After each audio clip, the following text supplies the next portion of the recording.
I think there's a huge learning curve involved in what you're saying. A huge learning curve for the mass population to wrap their heads around the fact that AI can provide better service than a human. My singular passion is I really hate bad customer service interactions. And we've all experienced them. You know, if you talk to a room full of people and say, raise your hand if you've ever had a terrible customer service experience, 100.0% of hands go up. But I think we have finally entered a period of time in which it is possible for those to be completely eliminated. AI and technology is the hero of this story. And the work that I've been doing over the last 20 plus years is now culminating with possibilities that didn't exist even just a couple of years ago. So I can spend more time actually collaborating with PR partners and such, right? So and being creative and coming up with ideas that you didn't have time or mental capacity to be able to deal with in the past. The three words that keep coming up in my mind over and over again is help has arrived. AI is the workforce, the assistant, the buddy you never had before. We'll do it live. Okay. We'll do it live. Drop the mic with Jason Hunt. Here I am, joined by Rick, who's a diehard Washington Capitals fan. Let's go Caps. Yeah. Why the Capitals anyway? Living here in the Washington, D.C. area and very much getting caught up in the excitement around their Stanley Cup win a couple of years ago. And it's becoming a great sports town. Yeah, that did wonders for Washington. Obviously, winning a championship and getting a taste of the cup. They say it's the hardest cup to win in all of sport is the Stanley Cup. Yes, and I remember promising my son when he was 11 or 12 years old, hey, if the Caps ever make it to the Stanley Cup Finals, we're going.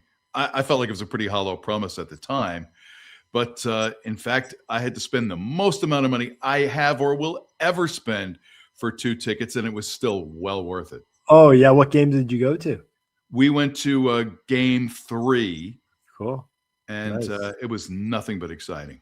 That is cool. That is awesome. I've never been to a Stanley Cup final, partly because I'm a Toronto Maple Leaf fan, and we just don't get to go, right? So, but yeah.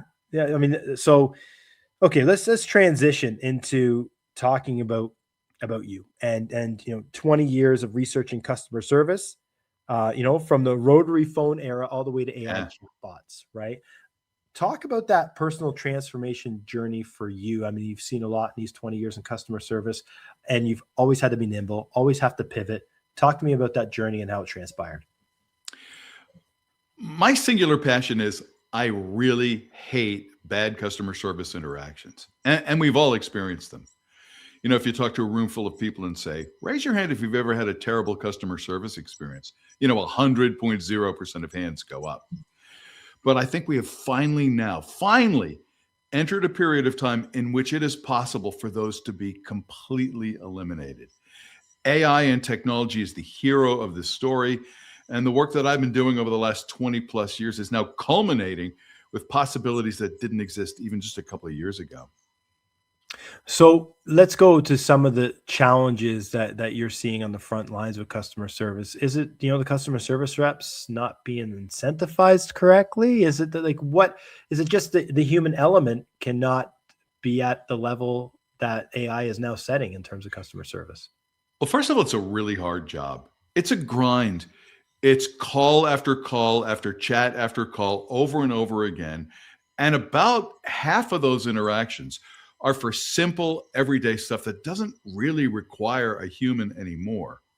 Now, the important thing to remember about AI is that some organizations have this mindset that we're going to eliminate all of our frontline people, and every interaction is going to be handled by virtual assistants. The problem with that idea is that it's somewhat true, but not entirely true. So again, if about half of interactions are routine, everyday, low-value interactions, the other half are very important and more complex and require some human assistance. But being able to match every customer to the exact right type of interaction for their specific need and to do so automatically has never been possible before, but it is now. I think there's a huge learning curve involved in what you're saying. A huge learning curve for the mass population, um, to wrap their heads around the fact that AI can provide better service than a human. People still want to sense that emotion, the feedback, the human element. If I'm a disgruntled customer, I want somebody to hear me, right? And I think that's one of the challenges that AI does not present yet. Well, I think when organizations think about trying to do all interactions with AI, then you're absolutely right. But when you pick the exact right interactions to be handled by virtual assistants, and then seamlessly transition that customer to a live human for the issues that do require human touch, something that's more complex, more emotional, where there's the need to understand choices and options and feel confident that you've made the right choices, it's essential to talk to a human being. But what we're seeing at Glia with an idea called AI for all is that there's now a whole suite of AI tools that are internal facing. So the external facing AI handles simple customer issues, but the internal facing AI makes the job of the human agent far easier, far more efficient, and even more fun. Can we dissect that? Explain and give an example of that in practice where Sure. internally it's helping complement everything the employee is doing. If you don't mind, let's start with the simple issue. I'm calling you to check my balance. You don't need a human for that. So whether you're online or whether you're speaking on the phone, you simply say, I want to check my balance. And once you've already been authenticated in the system, here's your balance. The exact thing you needed available to you in a matter of seconds. However, if you have a more complex or emotional issue, like I think there's fraud on my account, or I lost my card, or I'm trying to apply for my first ever mortgage. You absolutely want to speak to a human being. And so at Glea, we've developed a technology that's called a channelless platform, meaning all elements of digital and voice, whether by phone or online, and AI are all seamlessly blended together into a unified platform. So the system can identify which issues can easily be resolved by virtual assistants and which ones need to be transitioned to a human being. But that human being who you're going to eventually speak to already now knows who you are because you've been authenticated in the system and already has a really good idea of what your issue type is based on what you've input into the system. So by the time the human comes on, they're greeting you by name. They're already starting to resolve your issue, and that changes the experience entirely. 100%. I mean, it takes out, a lot of that detection of how satisfied Right. that customer is. It knows the approach to go into that conversation with. No BSing, straight to the point. If they have a problem, there's no need to try to finesse it. Just get to the resolution or solution as quickly as possible, Yeah. right? So it's Picture, picture the difference between, hi, I'm Rick, how may I help you, mm, versus, hey, Jason, great to talk to you. Looks like you're trying to apply for an auto loan. I can yep. totally help you with that. In fact, I've already started the process. Mhm. Think of how different that is for both the customer as well as the agent. Mhm. So is Glia almost like a CRM as well? Is it providing that information to the customer service representative where they can go and manage it? How does that work in the system? Glia and the Channelless platform integrates with the banking or credit union core, Got which contains all the customer information, it. Mm. so that all that information about this customer and their issue, as well as suggested responses, history of this particular customer's interactions with the bank over the last period of time, helpful tips and tricks, best practice from others, that all just appears on your screen automatically. So you don't have to be toggling through a knowledge base or a bunch of different screens. You don't have to be distracted so that you can concentrate exclusively on providing a great experience for this one person and establishing a real human connection. So I speak at conferences and events on AI stuff, and I always get this question all the time about privacy and compliance. How do you navigate those waters when customers have questions or businesses have questions around the compliance and privacy part of it? Yeah, so compliance and security is the number one priority at Glea. And we practice what we call responsible AI, meaning at no point does any customer ever get any kind of a response that isn't already totally approved by the organization. So there's no making up answers or hallucinations. There's no misinformation. There's no, sorry, I can't help you, because again, the system knows what it can and can't resolve. And if it can't, it automatically transitions to a live human. So let's take this, talking away from Glia for a second and talking about your background as a journalist, right? In your years of being a journalist, what has that taught you about customer behavior? And how does that sink in with what you're doing today? Yeah, the fundamental, foundational lesson and insight that I learned was part of the research we did for a book called The Effortless Experience. And in that book, we outline the best question companies could ever ask a customer right after a service interaction. So not at any point in their overall customer life cycle, but immediately following a customer interaction. The standard questions that have been asked for years are the satisfaction question, customer satisfaction, how satisfied were you with this interaction? Or the NPS question, Net Promoter Score, which is how likely are you to recommend us to a friend or colleague? Neither one of those is an inherently bad question, but it's not nearly as good a predictor of that customer's future loyalty based on their reaction to this interaction than this question, which is, how much effort was required for you to get what you needed? Customer effort and the way people answer the effort question is a nearly perfect prediction for future loyalty with that customer. And so I've spent many years thinking about effortless experiences and what that means and what it takes for organizations to create that. And I think this idea of AI for all is the final mile to be able to provide exactly the right interaction for every customer at the exact moment that they're contacting you. A question, just specifically, this one's about journalism because it's top of mind for me right now. One of my good friends is a writer for a local publication called APTN. And he called me up and he's like, Jay, you got to help me here with this AI stuff. The New York Times is starting to use AI for journalism. And I feel like I'm going to lose out if I don't start adopting some of these tools or technologies or advancements with AI to help benefit my job. In your opinion, how can a journalist use AI right now to better their job and stay relevant? Well, one fundamental element of any journalism is research, is understanding facts, background, similar situations. What has this person said or done in the past? So all of that kind of background information is now so easily available. And so I recently returned from speaking at a conference about AI and marketing, and my inbox went absolutely bonkers with people requesting my presentation slides. Now here's the thing, instead of emailing slides to dozens of people, I decided to do something better. I launched Amplify Your Brand on School. It's where I'm sharing the AI tools that actually work, not the garbage everyone's hyping about. The exact processes our agency uses to save 15 plus hours every week. Real strategies that drive results. You'll get my slides for my presentations, weekly live business audits, and access everything we do at Merged Media. No fluff, no BS, just what works. If you want to learn more, go check out Amplify Your Brand on School. That's school, SKOOL.com/AYB. See you on the inside.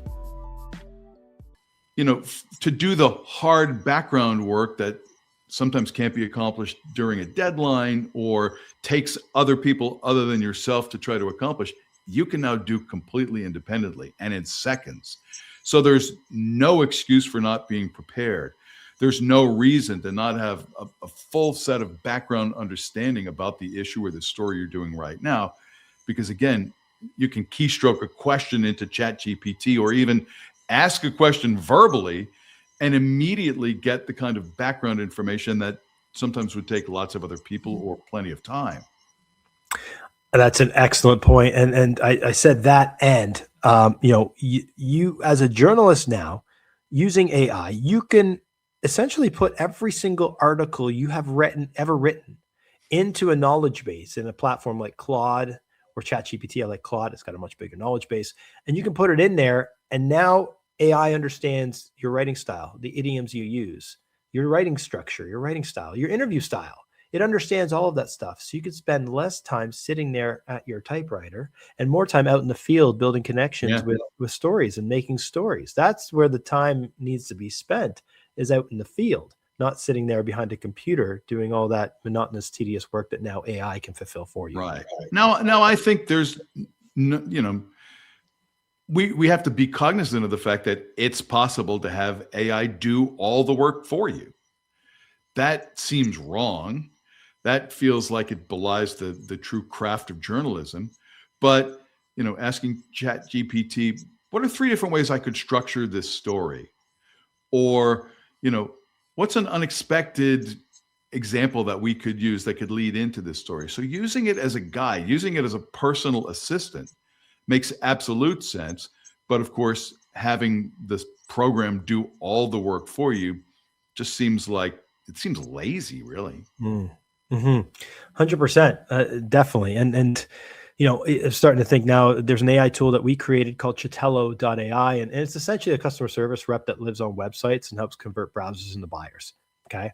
Not as complex as Glia by any sense of the imagination, but it's very simple for our clients, and we bake in all the knowledge it needs to possess to be the best customer service rep that company could have, and answers FAQs right away. If they're interested in the quote, it can get them all the information they need without the need for a human. And it's a specialist in service-based businesses. Now, the element of baking in that knowledge into the AI is super important, to be that subject matter expert in landscaping. So for Glea, how much is getting baked into that AI to understand that knowledge? Because it's starting to recognize patterns of conversations that are happening and how to approach that conversation. It's picking all of that up. But maybe you can dive a little bit deeper into the technical side of the makeup of it. Well, there's 2 elements that are baked into the system. Number one is there's a finite number of questions that a customer would ever have for a bank or credit union. And so we've pre-built the system with suggested responses for all of those common issues. In fact, we have a catalog of over 800 what we call user intents that are baked into the system. Those, of course, get customized for each individual organization, but in just a couple of days, that stock set of answers can now be customized to the specific organization. Plus, it integrates with the company's knowledge base. Virtually every contact center has some kind of knowledge base, and that is referenceable, but the AI can immediately reference it for the agent so that everything's right on their screen at the exact moment that this customer is asking questions. That's amazing. And that's the type of stuff that it's almost like giving every actual human customer service rep a superpower, isn't it? That's exactly what it is. It's the buddy you never had. It's the help and assistance that was never available before. When you think of the classic model of the contact center or even the call center, as we used to call them, it's about being understaffed and under budgeted and underappreciated. It's a grind. What if it didn't have to be anymore? If 50% or so of the inquiries that you used to have to answer through live interactions can now be resolved by the virtual assistant, it gives you an opportunity to breathe a little bit, or even to spend more time training people, or even to give people additional skills that they can use for revenue generation or other activities that used to be out of the reach of the everyday contact center agent, or even things like giving back to your community and, sparing a few hours every month to participate in some local philanthropic effort or community volunteerism. Those kinds of things were off limits for contact center people because they were so underwater all the time. But what if they weren't? I'm a fractional CMO for, I was telling you before, the Resort in Turks and Caicos. I'm a fractional CMO for them. And I live and die by my project, my Claude project, which possesses the transcripts to every single conversation I've had with the owner of the resort. Right. It possesses all of the knowledge of every single marketing campaign we've ever done. I was there. When I was there, we had probably about 4 to 6 hours of meetings one day, which were all transcribed, all recorded using Otter.ai, and then put into this knowledge base. I am saving trees by not having to write in these anymore. Notebooks, right? So, and at any point in time, if I forgot a number or maybe a projection that we talked about in that meeting, I can easily just ask my AI to give me that answer. This is saving me so much more time, so I can spend more time actually collaborating with PR partners and such, right? So and being creative and coming up with ideas that you didn't have time or mental capacity to be able to deal with in the past. The 3 words that keep coming up in my mind over and over again is help has arrived. AI is the workforce, the assistant, the buddy you never had before. And so far, we've only just discussed tools that face the agent, the frontline rep who's speaking to customers. But there's also now, as part of Glia's AI for All, additional tools that help managers for coaching and counseling and workforce management, tools that help executives. I mean, think about the idea that every syllable and every keystroke of every interaction a company's ever had with all of its customers is now part of a searchable database. And so an executive could keystroke in a question, name 3 things that we could do that could improve our customer experience, or name 3 issue types where the experience isn't as good. And immediately, in just seconds, suggestions are coming up derived from the database of every interaction you've done. That's it's quite insane when you think about that, and it also makes me start to think of some of the dangers that come with AI. And when I say danger, I'm saying more like stifling your creativity, because when you become too dependent on it, that's a slippery slope as well.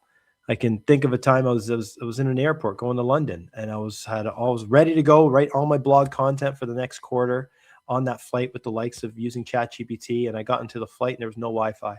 I had to use my brain, and suddenly I drew a blank. I was like, "Oh my God, what happened to my creativity? It's gone." So I realized through that experience, I'm like, it's okay to not always rely on the AI, especially for creative work, and that it is important to continue to use that muscle in your brain. If you don't use it, you lose it.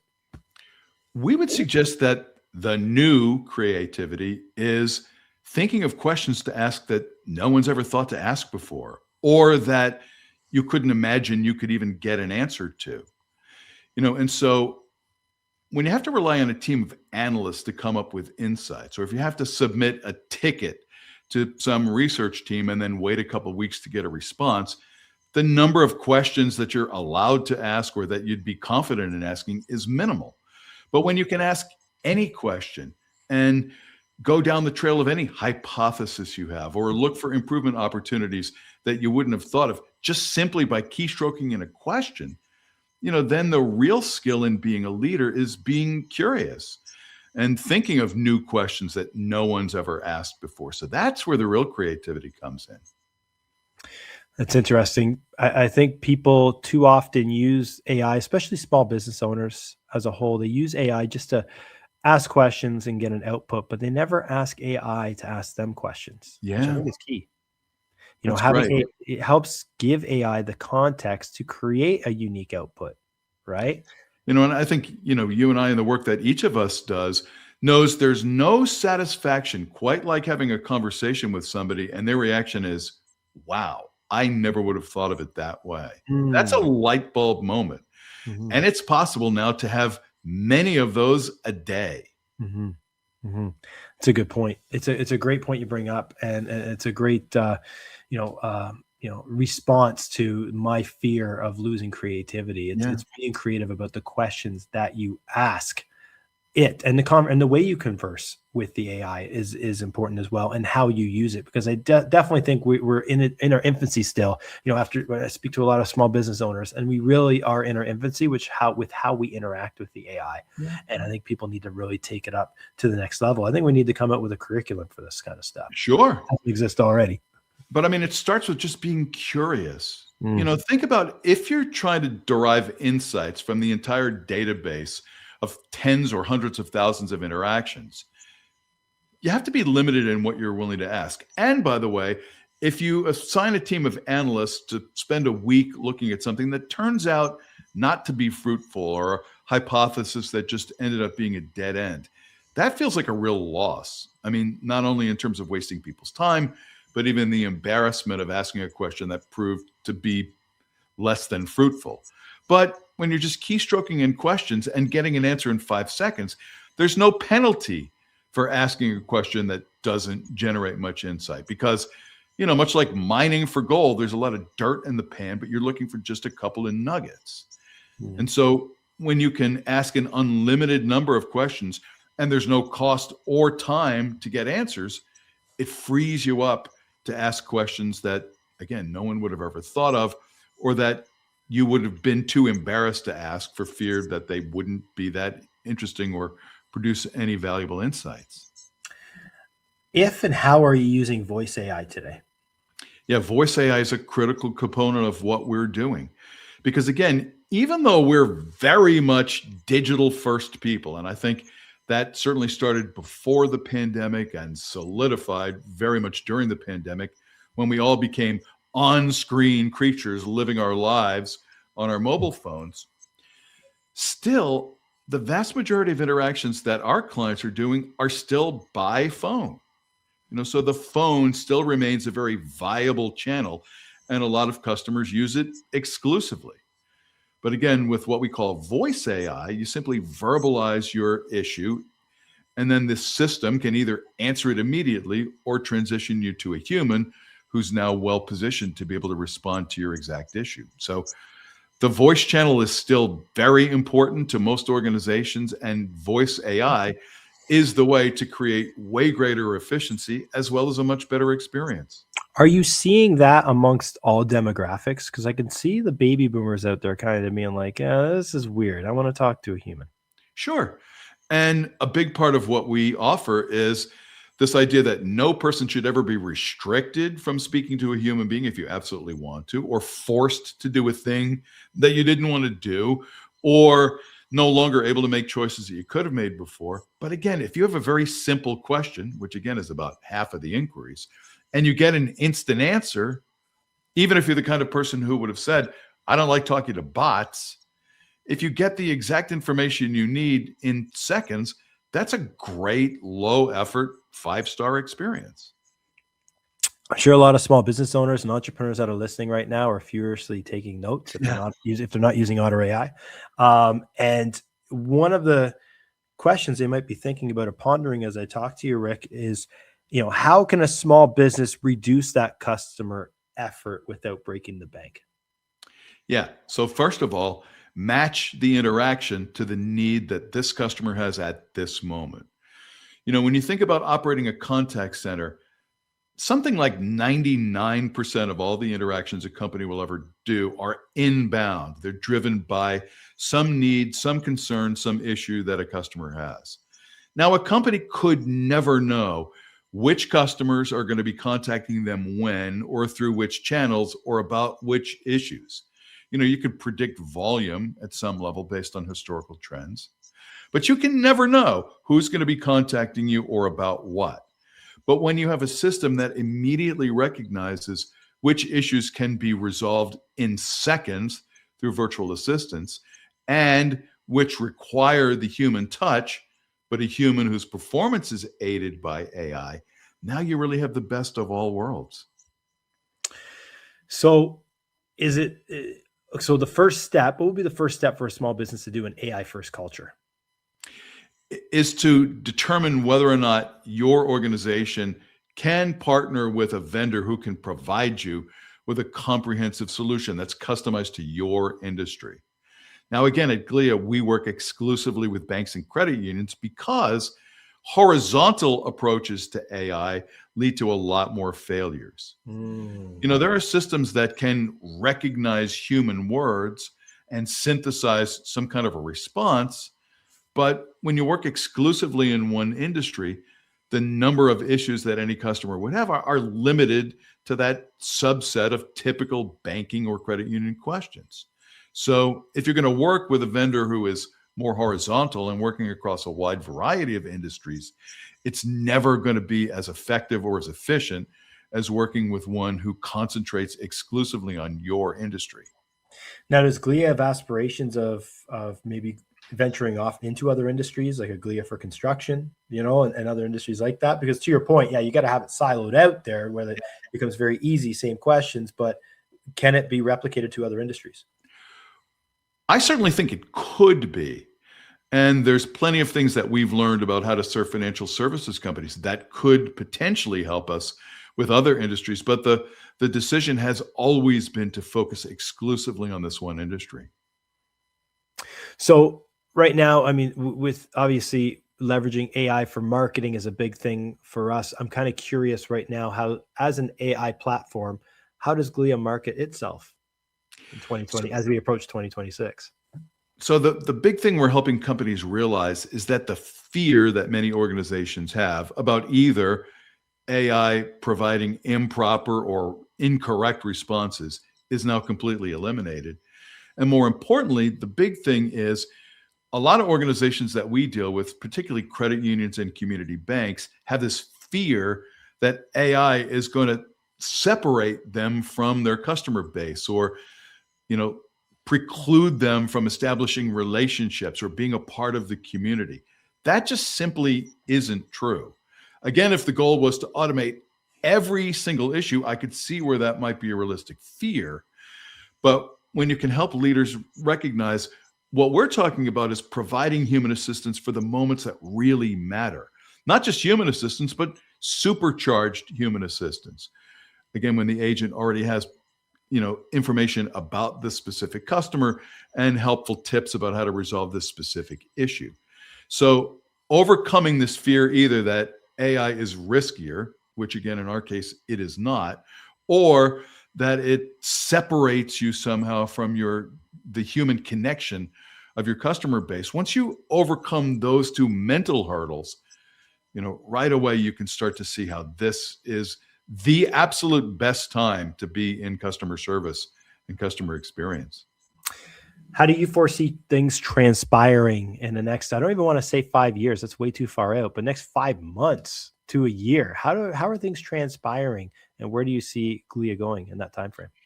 So first of all, from the customer perspective, there still are plenty of people who, if you ask them in a survey, do you like interacting with bots? How do you feel about AI? You'd get a strongly negative reaction.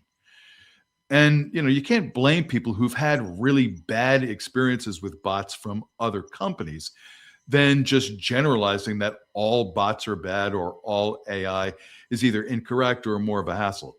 We get it. So it's not going to take very much longer from here on out for companies who are recognizing the value of single industry AI and this concept of responsible AI, that right away customers who have simple needs can have their issues resolved immediately. And who would ever say that's a bad experience? But more importantly, what we're going to start to see is organizations recognizing that the trade-off that they've been making for years, this conflict between efficiency and trying to minimize the cost of service, and experience and trying to create loyalty through having effortless 5-star experiences with customers. That trade-off is now broken. It's possible to achieve both simultaneously in a way that has never been true before. And once companies recognize this is costing us less than what we're spending right now, and it's creating a better experience for our customers, which leads to longer loyalty and lifetime value, the potential of increasing share of wallet or upsell for customers. When you recognize this is both efficiency and experience working simultaneously, then the hurdles are taken away. It's so interesting, especially in the industry you're in, because when you asked the question at the beginning about having a poor customer service interaction, the first thing that came to mind was banks. Right. It really is, like, just being frustrated, about getting, a banking question answered, or having to call because my credit card dispute or whatnot. It's always it's that frustration that comes to mind is having banking Right. interaction. So it's such a good industry for you to dive into first as well, I feel. And, when you think about it from a customer perspective, if you want to be entirely customer centric, the vast majority of people who are coming to you are already in some kind of a negative mindset. Yeah. Mm-hmm. They need information that they can't find on their own. They need you to do something that they can't do on their own. They're concerned about the integrity of their account. They need help or counseling on something. So, it's really it's rarely a level playing field. There's already this negative sense that initiates every interaction. And when people have to go through a whole step-by-step process, for example, going online to try to resolve an issue, and then realizing I can't resolve it online, now I got to pick up the phone and call, you're taking a negative mindset and then amplifying it. Well, again, we ask, what if none of those things had to be true anymore? Yes. Absolutely. I love it. You're making me want to reframe the way we sell our AI tool. Yeah. I love it. And again, this is relatively new to all of us. In the previous book I wrote, Digital Customer Service, which I co-authored with the CEO and co-founder of Glia, Dan McKelly, we were discussing how can you create loyalty building experiences in the on-screen world? Like, what does it take for organizations to evolve to becoming digital first? And if you think about the evolution of digital first behavior, that took place over a period of time of 10 or 15 years, again, exacerbated by the pandemic. But this AI era that we're in right now, this thing exploded in just a couple of years. And so the arc of the AI story is so much shorter than the arc of the digital story. 100%. Well, Rick, this has been a great conversation, very eye-opening, especially for anybody out there. I'm sure small businesses that are thinking about dabbling into AI, and you might get some questions. If our audience has any questions for you, what's the best way for them to get in touch? Yeah, two ways. Come right to our website, Glea.com. And in the top right-hand corner of the website is a button called Get Started. Hit that button, and we'll take care of all the rest. Goes right to your inbox. Setting you up with customized demos, discussing how we can bring this research and these findings to your team, helping you align your executives across multiple different divisions of your company around this goal of increasing efficiency while improving quality of experience. If you want to reach out to me personally, I'm available on LinkedIn, Rick DeLisi, and am always happy to have this conversation or to pick up this conversation with anybody who's interested. Awesome. Rick, thank you for your time. Great to talk to you. You as well. Hey, thank you, podcast listener, for checking out that episode of Drop the Mic. If you liked that episode, I would love it if you went on over to your podcast platform and left us a 5-star review. And if you don't want to miss an upcoming episode of Drop the Mic, make sure you hit that subscribe button as well. Thanks again. We'll see you soon.